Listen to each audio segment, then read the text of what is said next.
దేశంలో భారతదేశంలో ఉన్నట్టు ఏ ముఖ్యమంత్రులు దోచుకున్నంత 75 సంవత్సరాలలో ఏ ముఖ్యమంత్రులు సంపాదించినంత కేసీఆర్ మీ కుటుంబం సంపాదించుకున్నది.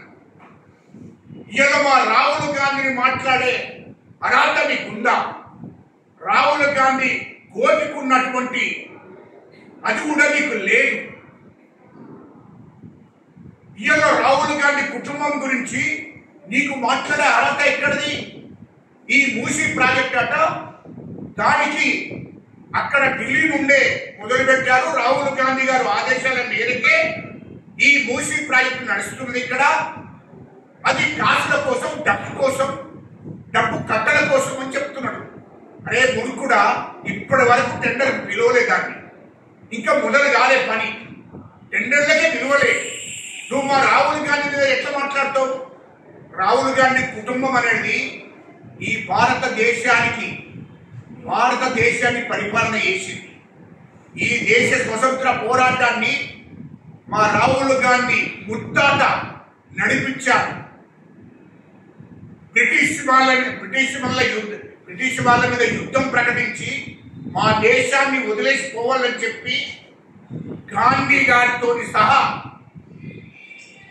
దేశం కోసం ఉద్యమం చేసినటువంటి వీరులను ముందుకు నడిపించిందే రాహుల్ గాంధీ ముత్తాత. అప్పుడే ధనవంతుడు. నీకు తెలియకపోతే తెలుసుకో, కేటీఆర్ చెప్తున్నాను, తెలియకపోతే తెలుసుకో. ఇయలో రాహుల్ గాంధీ కుటుంబం అనేది ఉన్నతమైన కుటుంబం. రాహుల్ గాంధీ కుటుంబము, కాంగ్రెస్ కుటుంబము ఇప్పటి వరకు ఈ 70 సంవత్సరాలలో ఈ దేశాన్ని పరిపాలన చేసిండ్రు. ఎక్కడన్నా ఇల్లు కట్టుకున్నాడా? అరే మూర్ఖుడా, చూయించు మొదలు. ఇందిరాగాంధీ గాని నెహ్రూ తండ్రి సంపాదించినటువంటి ఇంట్లోనే ఉన్నాడు. ఆ ఇల్లును కూడా ఇచ్చేశాడు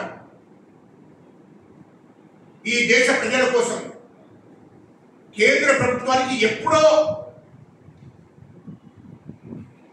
నెహ్రూ ఇచ్చేశాడు. ఇందిరాగాంధీ ఇల్లు కట్టుకుందా ఢిల్లీలో? ప్రధానమంత్రి ఉండి కూడా. మరి రాజీవ్ గాంధీ ఇల్లు కట్టుకున్నాడా? సోనియా గాంధీ ఇల్లు కట్టారా? రాహుల్ గాంధీ ఎంపీ క్వార్టర్స్ నుంచి ఇదే నరేంద్ర మోడీ బయటికి వెళ్ళబడితే మళ్ళీ సోనియా గాంధీ తల్లి దగ్గరికి వచ్చి తల్లి దగ్గర ఉన్నాడు. అరే మూర్ఖుడా, ఇప్పటికీ రాహుల్ గాంధీకి ఇల్లు లేదు ఢిల్లీలో. ఇప్పటికీ మా సోనియా గాంధీ గారు ఆ ఎంపీ క్వార్టర్స్ లో ఉంటారు. మూర్ఖుడా, ఇవన్నీ తెలిసి మీరు యొక్క లక్ష్యాలు, మీరు 10 సంవత్సరాలు ఈ రాష్ట్రాన్ని పరిపాలించలేదు. పరిపాలించి 10 సంవత్సరాల్లో 100 సంవత్సరాలు బతికేంత ఆస్తి సంపాదించారు. నీ అయ్యకు అక్కడ ఫామ్ హౌస్, ఇక్కడ బంజారాయిల్స్ ఇల్లు, నీ అక్కకు 150 కోట్లతో కట్టిన ఇల్లు, నీవు 500 కోట్లతో కట్టినటువంటి ఇల్లు, మీ గెస్ట్ హౌస్లు, మీ అంగావా, మీ కార్లు, దుబాయ్లో 3 ఇల్లు కవిత, లండన్ లో ఇల్లు, అమెరికాలో కేటీఆర్ నీకో ఇల్లు, ఇక్కడ 1000 ఎకరాలు హైదరాబాద్ చుట్టూ బీనామీ పేర్ల మీద. కేటీఆర్, హరీష్ రావు, కవితకు మీ బినామీ పేర్ల మీద 1000 ఎకరాలు హైదరాబాద్ చుట్టూ.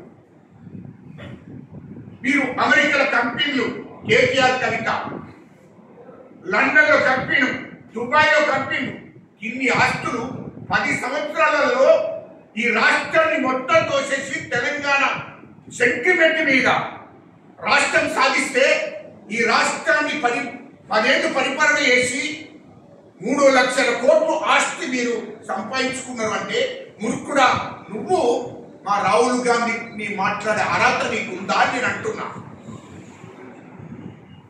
మీరు ఇదే విధంగా గిట్ట కేటీఆర్ మాట్లాడితే కాంగ్రెస్ ప్రభుత్వం మీద కానీ, మా రాహుల్ గాంధీ గారి మీద కానీ, మా ముఖ్యమంత్రి మీద కానీ మాట్లాడితే ఈ రాష్ట్రం నుంచి తరిమేసే పరిస్థితి వస్తుంది. నీ ఇంటి మీద దాడి చేయడానికి వస్తాం, జాగ్రత్త చెప్తున్నా. మీరు అన్యాయంగా నీతికి నిజాయితీకి మారు పేరే మా రాహుల్ గాంధీ. అరే మూర్ఖుడా, 2004 నుండి 2014 దాకా ప్రధానమంత్రి పదవి కూడా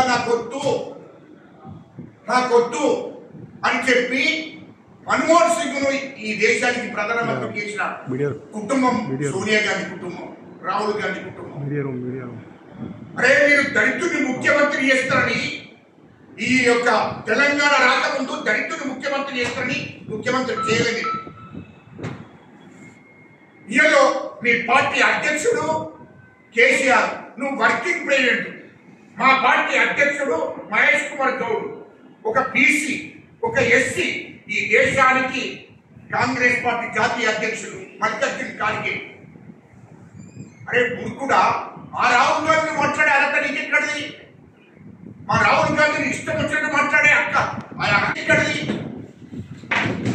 అందుకోసమే నేను జాగ్రత్త.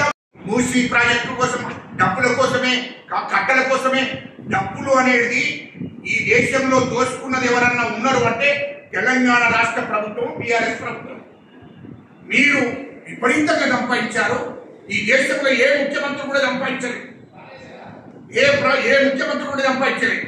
నీ అయ్యా ముఖ్యమంత్రిగా ఉండి, నువ్వు మంత్రిగా ఉండి ఈ రాష్ట్రాన్ని దోషులు, ఇది వాస్తవం. ఇంకొకసారి మా రాహుల్ గాంధీ గారి మీద అభాండాలు ఇస్తే నీ ఇంటి మీద దాడి చేస్తాం, జాగ్రత్త. ఎందుకంటే ఖచ్చితంగా ఈ రాష్ట్రం నుంచి తరిమేసే రోజులు దగ్గర పడ్డాయి. మీ మీద విచారణ జరుగుతుంది. ఖచ్చితంగా ఈ రాష్ట్రం నుంచి మేము తరిమేసే రోజులు కూడా దగ్గర పడ్డాయని చెప్పి సందర్భంగా నేను తెలియదు.